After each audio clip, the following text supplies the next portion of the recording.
doa itu bisa mengubah takdir, benar? Benar nggak tuh? Allah yang mengubah takdir dengan doa. Jadi bukan doa mengubah takdir, tapi Allah mengubah takdir dengan doa. Dan takdir itu bisa dirubah-rubah. Suka-suka Allah dong. Orang Allah yang nulis takdir, yamhullahu ma yasha'u wa yuthbit, kata Allah. Allah bisa menghapus apa yang Dia tulis dan bisa menetapkan. Jadi nggak usah pesimis, nggak usah putus asa dulu. Wah, kayaknya memang takdirnya nggak bisa. Orang yang jahat kayak saya, yang pernah punya masa lalu yang kelam, menikah dengan akhwat yang hafizoh dari pesantren apa gitu, kan kayaknya takdirnya nggak. Wal hafizin wal hafizat, gimana sih? Wal hafizin, gimana sih ayatnya? Saya jadi lupa. Orang yang soleh, orang yang menjaga diri dengan orang yang menjaga diri, orang yang soleh dengan orang yang soleh. At-thayyibin lit-thayyibat, maaf, at-thayyibin lit-thayyibat. Orang yang baik ketemu orang yang baik. Tapi kan saya mah orangnya udah keburu nggak baik duluan. Sekarang lagi belajar jadi orang baik, tapi belum baik-baik amat. Sedangkan dia mah udah terpelihara dari dulu. Kayaknya kita mah nggak sekufu, nggak selevel, beda dunia. Yang satu dunia putih, satu dunia hitam.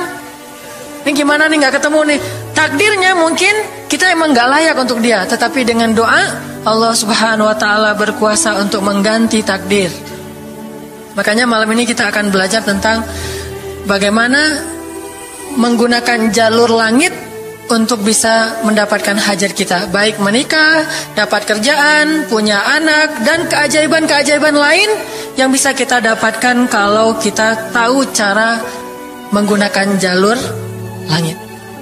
Sebelum kita masuk materi itu, yuk kita tilawah bareng-bareng ayat yang standar lah tentang doa. Udah pada tahu kan? Silakan dibuka. Ayat apa? Surat Al-Baqarah ayat 186. Itu standar banget kalau bab doa.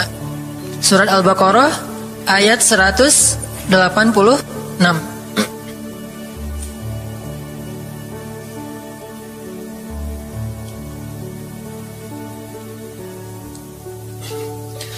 A'udzu billahi minasy syaithanir rajim.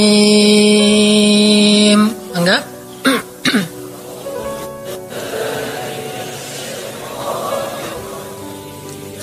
Bismillahirrahmanirrahim.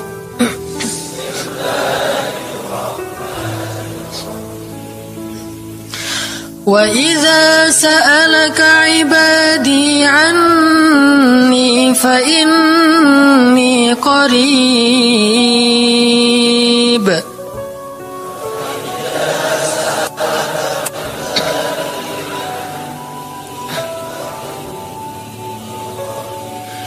Ujibu da'watad da'i idza da'an.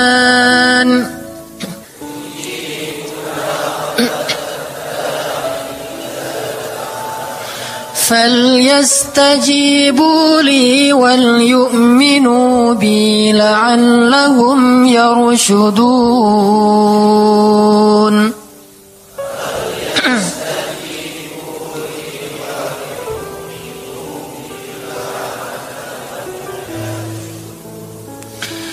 Dan apabila hamba-hambaku bertanya kepadamu tentang aku, maka jawablah bahwasanya aku dekat.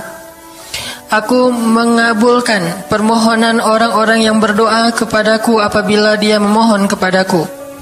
Maka hendaklah mereka memenuhi segala seruanku dan hendaklah mereka beriman kepadaku agar mereka selalu berada dalam kebenaran.